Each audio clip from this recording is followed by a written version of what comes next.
Turkcell talked about transformation failing at an 80% on average rate. The newest statistics from Forbes in a study earlier this year actually said that 84% of the time that transformation fails is because of humans and people, which means the role of HR just became the most important role in the company when it comes to transforming. But that's not what we're going to talk about today. We're going to talk about DEI and inclusion. So these are some of the projections that have been happening. So the projections are, if they say the global economy can improve by 26%, that's about 28 trillion by 2025 if we can breach the gender gap. If I help employees belong within an organization, 58% increase in employee engagement. If someone feels like they are heard, 56% increase in productivity. Really interesting numbers. But what's more interesting is this. It took George Floyd's death to actually bring a highlight to DEI. Black Lives Matter, the Me Too movement, and minority group spotlights. Before this, we didn't take any attention. The corporate responses internationally were immediate. There was $340 billion worth of contributions made within a very short period of time. 100 million from Apple, 12 million from Google, 200 million from Facebook. But actually, the contributions took tremendous backlash from the public because of tokenism. Amazon were criticized because actually within their workshops and their warehouses, they had very poor working conditions. Starbucks was criticized because initially they banned people from wearing Black Lives Matters apparel. And Facebook was really reprimanded because they were not stopping hate speeches and they were allowing people to speak openly. So in June 23, last year, the US Supreme Court ruled against DEI policies in education. Macy's had a policy for 30% equity, diversity in leadership. They wanted 50% white, and they were sued.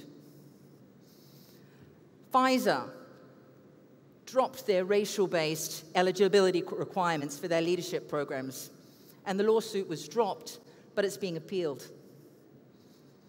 Comcast also dropped their DEI policies. So what's this about?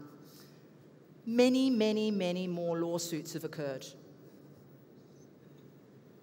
June 13, 2023, the Republican attorneys urged Microsoft and the Fortune 100 companies to re-examine their DEI policies. August 23, they found that America's First Legal sued Hello Alice for giving grants to minority groups only and not to everybody. And since then, there's been lawsuit after lawsuit after lawsuit. I go back. Elon Musk tweeted in December last year, DEI must die. The point was to end discrimination, not replace it with a different type of discrimination. So are we actually improving diversity by the strategies that we're putting in place? Actually, no. Black employees hold 7% of managerial roles, despite comprising 14% of all employees in America. Women are still having difficulty attaining leadership roles, despite evidence that women make stronger leaders in many cases. And relative to white parents, Black parents are much more likely to quit a job because they have commitments at home with children and they don't have the support network. I'm not going to read this to you, but this was a study done over many years that shows that management practice as a reality check how they actually affect. So when we put DEI policies in place, do they actually have an impact on the organization and on DEI? The answer is no. Very, very little. Some of the training that we put in place, because it's mostly discriminated upon when we select someone for training, when we choose the type of training courses. Please take an example of this if you want to see it. In Malaysia, they actually had amazing success. Now there is 30% board representation of women across all public listed companies. Phenomenal. But actually, the gender gap reduced. They're 103rd rated out of 146 countries. And what it was found is that the female political empowerment score reduced, one of the lowest globally.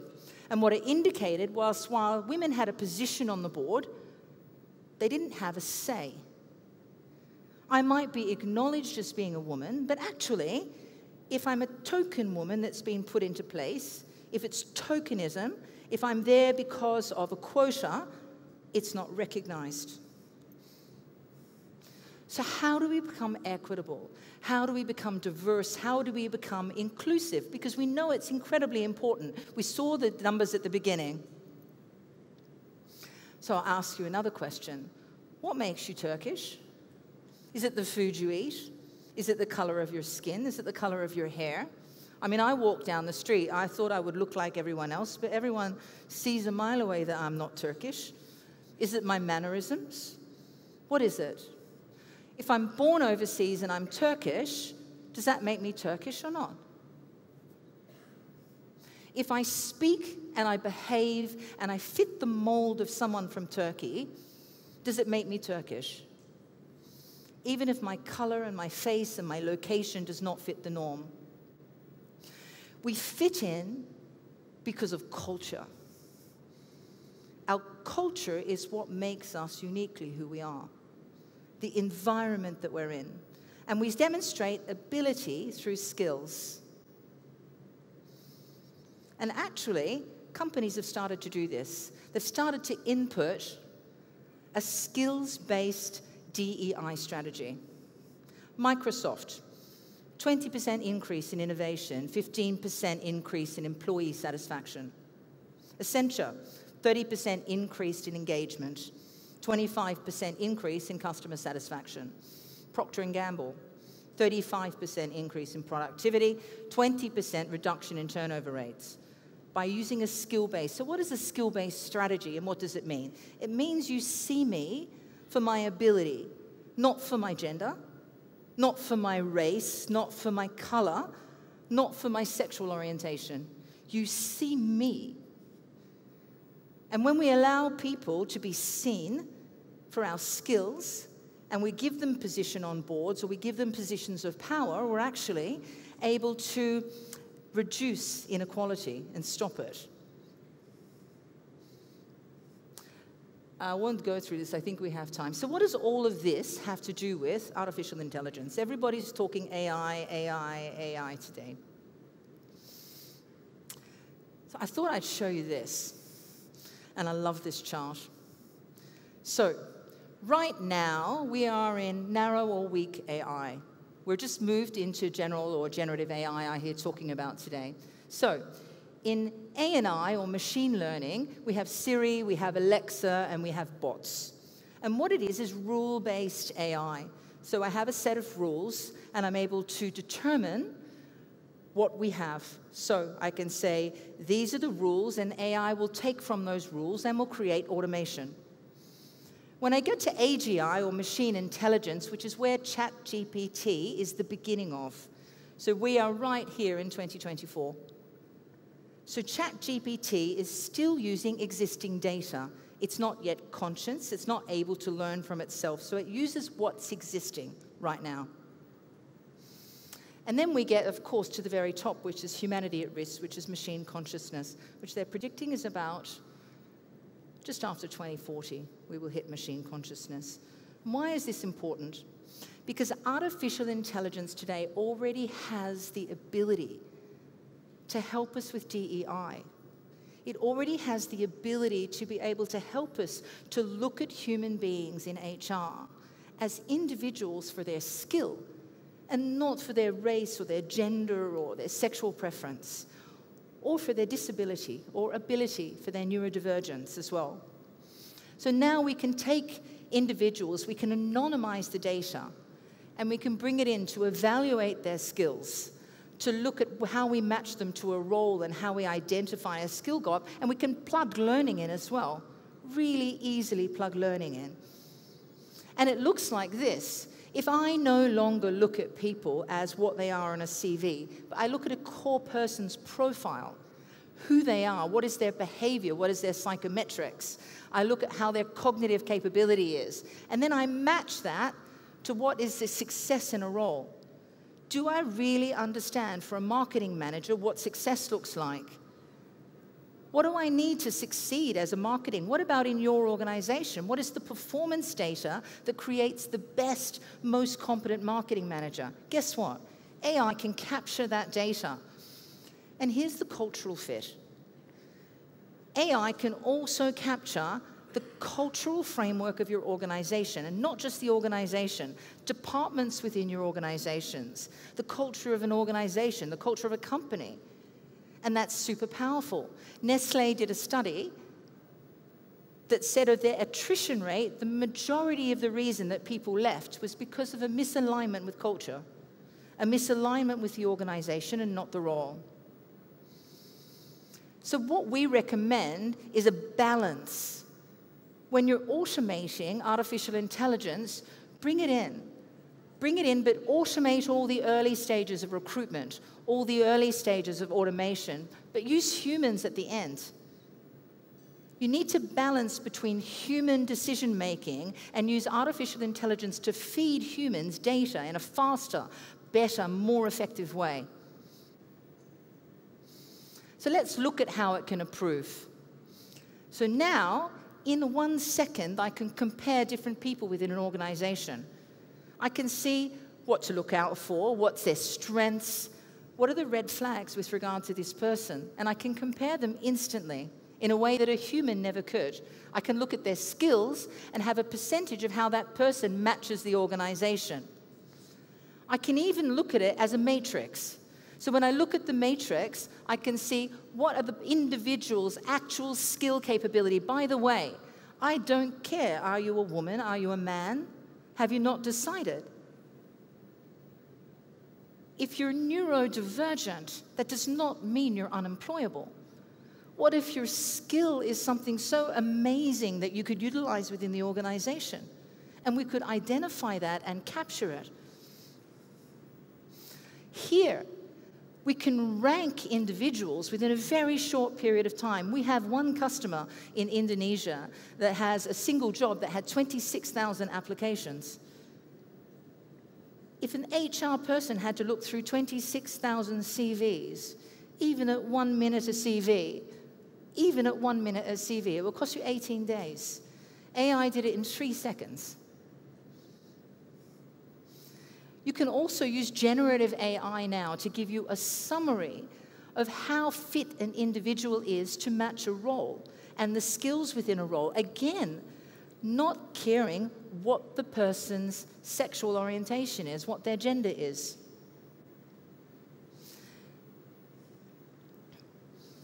We can also look at the cognitive abilities of individuals and discover what their personality is. We talk about personalization and not standardization when it comes to AI.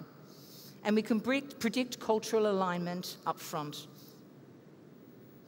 And here's what it really does. So if I understand who a human being is within an organization, and I can match that human being to a role within the organization, then I have a gap. And I understand what the skill gap is between the two. And that's when learning comes in. So whether you're using coaching or training or learning programs, artificial intelligence can tell you exactly what learning is required to upskill the individual. Very, very personalized. It can build a development plan instantaneously, which helps you to work out what someone needs, where they are now, and where you need to get them through.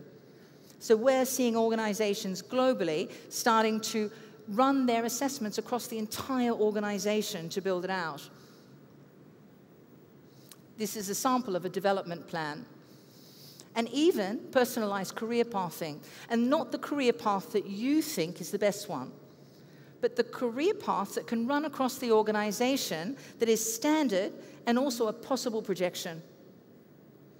This technology is already operational. It's already running, where you can actually identify what would be the possible directions that someone can go in a career. Even team dynamics, one of the latest things we're starting to see is, how do I fit into a team? What if I'm replacing a CEO who has a lot of capability, but the other people that I need to replace don't have the same cognitive mix? We have gender representation. We have the ability to monitor disqualification as well. So what's next? So what happens when you start to look at human beings as human? Not as their race or their gender or their sexual orientation or their neurodivergence. What happens? When we start to really understand individuals, it will go back in the future. In the future, it will go back and eliminate color and race. And at a very young age, what will change in the future? We will be celebrated for our uniqueness, and the education system itself will be personalized and geared to my skill. So if I have a strength in humanities, in English, and not in maths, it will be tailored so that I can be all that I am, so that I can reach my potential fully, so that as a human being, I am recognized for who I am. And that's the way that artificial intelligence in the future will actually help human beings to overcome DEI, to become much, much more equitable in the future, to become more diverse, and to be more inclusive. Thank you. Thank you, Christine. You're welcome. By the way, please. this is, if you want to see the artificial intelligence at work and build your own plan, please feel free to try. Thank you. Thank you.